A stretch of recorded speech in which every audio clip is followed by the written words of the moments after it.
அவருடைய சார்பாக பிரதிநிதியாக சின்னவருடைய பிரதிநிதியாகவும் இந்த கூட்டத்தில் கலந்து கொண்டுள்ளார்கள். ஒன்னே ஒன்று சொல்ல மறந்துட்டேன், பயிற்சியாளராகவும் நம்முடைய இளைஞரணி செயலாளர் அனுப்பி விட்டிருக்காரு தம்பி இளமாறன் அவர்கள்.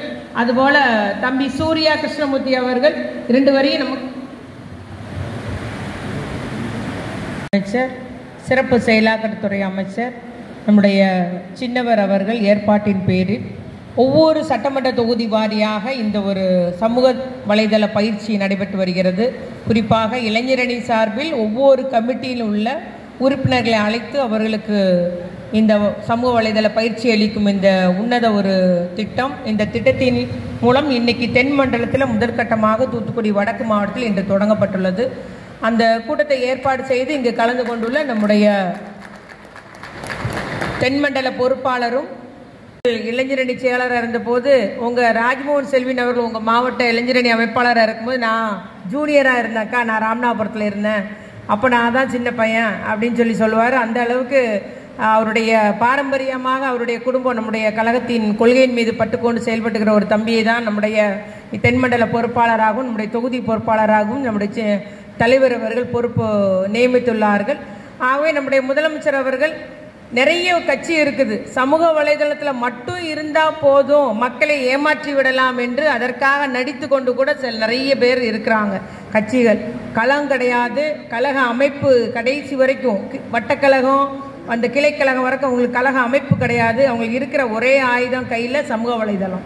ஆகவே சமூக வலைதளம் மூலம் இல்லாத பொல்லாத நம்முடைய கட்சியை சார்ப நம்முடைய தலைவரை பற்றி, நம்முடைய இளைஞரணி செயலாளரை பற்றி, ஒவ்வொரு அமைச்சர்களையும் பற்றி, மாவட்ட செயலாளர் எம்எல்ஏக்களை பற்றி, நம்முடைய கட்சி நிர்வாகிகளை பற்றி எல்லாம் தவறுதலாக அந்த பதிவிடுவதற்கு நம்ம சரியான பதிலடி கொடுக்கணும். அதில் நாம் எல்லாம் ஆக்டிவாக இருக்கிறது காலத்தின் கட்டாயம். எதுக்கு எதுவும் பண்ணிட்டு போகிறாங்கன்னு நினைக்க முடியாது. இந்த காலத்துக்கு ஏற்ற மாதிரி உங்களை மாற்றி கொண்டாதான் நம்ம ஃபீல்டில் நிற்க முடியும். அதனால் நிச்சயமாக நீங்கள் எல்லாம் எல்லா சமூக வலைத்தள அக்கௌண்ட் எல்லாம் ஆரம்பிக்க வச்சு இங்கே கொண்டு விட்டுருக்காங்க. ஆரம்பிச்சாச்சுன்னு விட்டுறாதீங்க. ஒரு நாளைக்கு 10 நிமிஷம் பார்த்தா போதும், 10 நிமிஷம் 20 நிமிஷம் மட்டுமே அதில் செலவழிங்க. முழுமையாக தம்பிமார்கள் அந்த சமூக வலைதளத்துக்கு அடிமையாகவும் நீங்கள் ஆகிவிடக்கூடாது என்பதை கூறிக்கொள்ள விரும்புகிறேன். ஆகவே இந்த தேர்தலில் தமிழ்நாட்டை காப்பாற்றியாக வேண்டும். நம்முடைய தமிழ்நாட்டை ஆதிக்க சக்தியின்படி மறுபடியும் கொடுத்து விடக்கூடாது. உதாரணத்துக்கு ஒன்றே ஒன்று சொல்கிறேன். போன வாரம் ஆடிட்டர் குருமூர்த்தி என்றவர் ஒரு ஸ்டேட்மெண்ட் போட்டிருக்காரு.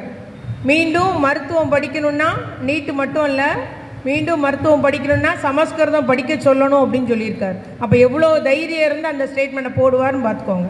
ஆகவே ஒரு காலத்தில் சமஸ்கிருதம் படித்தாதான் டாக்டர் ஆகலாம், அந்த நிலை இருந்தது.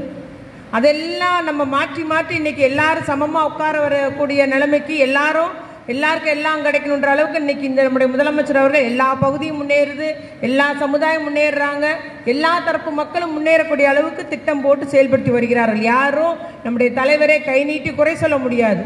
ஆனால் எதிர்கட்சிகளுக்கு பொறுக்கலை. மீண்டும் 2026 இவர்கள் வந்துவிடக்கூடாது. மக்களில் ஆதரவு நல்ல முறையில் இருக்குது என்பதை அறிந்து இல்லாத பொல்லாதே நம்முடைய தலைவர் மீது நம்முடைய முதலமைச்சர் மீது பழியாக சொல்லிட்டு இருக்கிறாங்க. அதற்கெல்லாம் இந்த படை நிச்சயமாக சமூக வலைதளத்திலும் தயாராக வேண்டும். தயாராகும் போது நம்ம அதையெல்லாம் முறியடிக்கலாம்.